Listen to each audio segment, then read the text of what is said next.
I have it running right now at, just so you know, about 80 milliliters per minute. So if I'm running it at 80 milliliters per minute, and this is about 80 milliliters, I have to sit here for a minute. Now the reason, by the way, that we have this peristaltic pump at all like this is that if you add too quickly to this, it immediately goes cloudy. What's happening is as the liquid's feeding into the rotor, it takes a while for those particles to hit and solidify, and if you add too quickly, it just crowds out and goes over. And it takes a very, very, very small amount of product to make all of your product cloudy. Very, very small amount. But once you're ready to clean, right, you pull the tube out and you let it run all the way through. I take a paper towel usually and wipe off the outside just so there's not too much stuff on it. Right?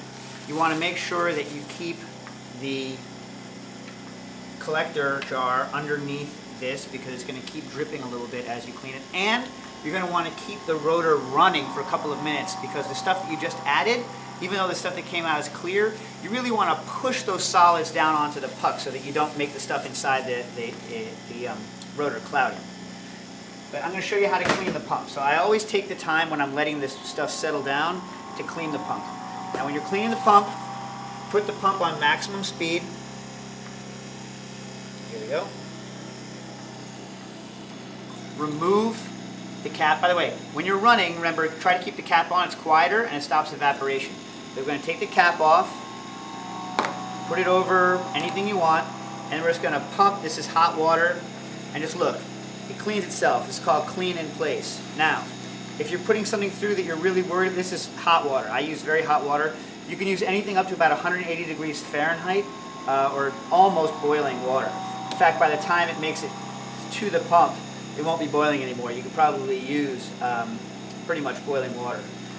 You can also put sanitizer solution through this and then run water through it afterwards to clean it.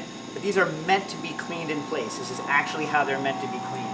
So usually what I'll do, especially if I'm just cleaning out in between products, is I'll wait until the tubing looks clear. After the tubing looks clear, hold the tube up. Make sure you drain all of the water out of it. Once it's done pumping, the tube is clear. If you have stuff on this, you can clean this separately. You can pop this off, put it in a dishwasher. But now your tube is clear and you're ready to run another product. In the meantime, this has probably been spinning long enough that I can turn it off. Remember, you want to turn this off, turn the pump off. Now the pump stops. You don't want to run it dry too long. You'll heat up the tube. It doesn't hurt it, but it's just not good practice. Turn this off and let it slowly decelerate over the next minute or so. In the meantime, let's look at the product that we've had. Even in the time that we were talking, you notice on top there's a little bit of foam. That's from the air I told you that gets knocked into it. But this product is pretty clear. Like this, for most people, this is 100% clear. But I think you'll notice when we actually get this thing open that the stuff on the inside is slightly clearer. So if your ultimate goal is 100% clarity, batch. If your ultimate goal is actually the fastest way I can get product, batch. Open, close, open, close, open, close. Each 500 milliliters of strawberry only needs to run for about 5 minutes, whereas I'm only running this at 80 milliliters a minute. So you notice that actually doing it batch mode is technically faster. But if you don't want to babysit it, then continuous is the way to go. Also, certain things like herb oils, cold brew coffee can only be done in continuous mode. Okay, you're going to wait for this to stop flashing.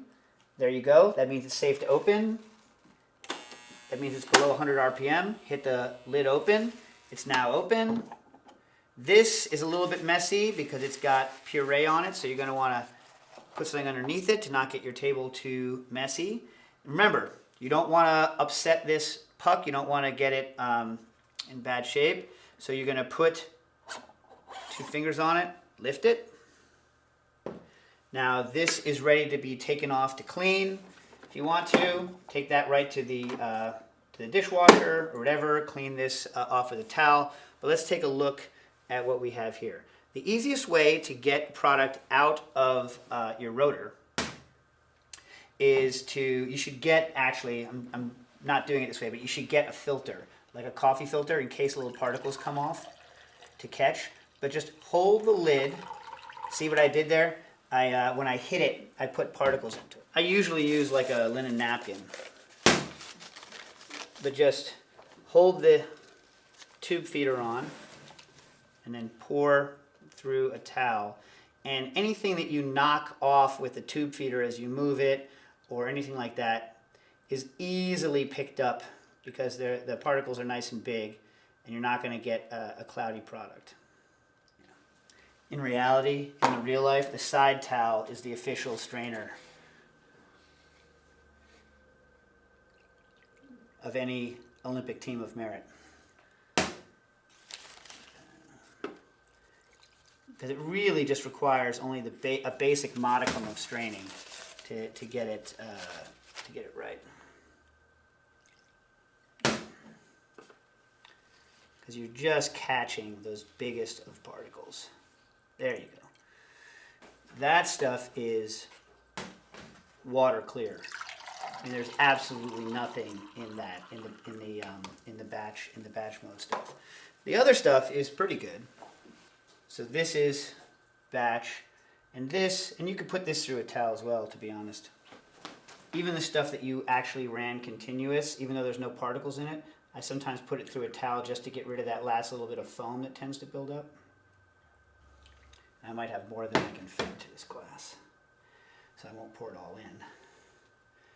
But this is continuous mode. So this is continuous mode product, and this is batch mode. So actually the continuous mode looks pretty good. So in this case, I'd say continuous mode is a fine way to go. One last thing. Now when you're taking this apart to clean it, you have solids in this rotor now. So you want to lift this out. Notice, see these, those are the solids from the strawberry. And if you look in here, as I warned, the little extenders came off, but they did their job in the process.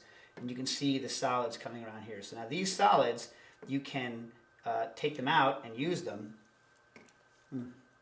A little sugar, this would make an amazing dessert because it's so smooth. What you want to do in something like a strawberry is notice the stuff that's right against the inside of the rotor has some grain in it.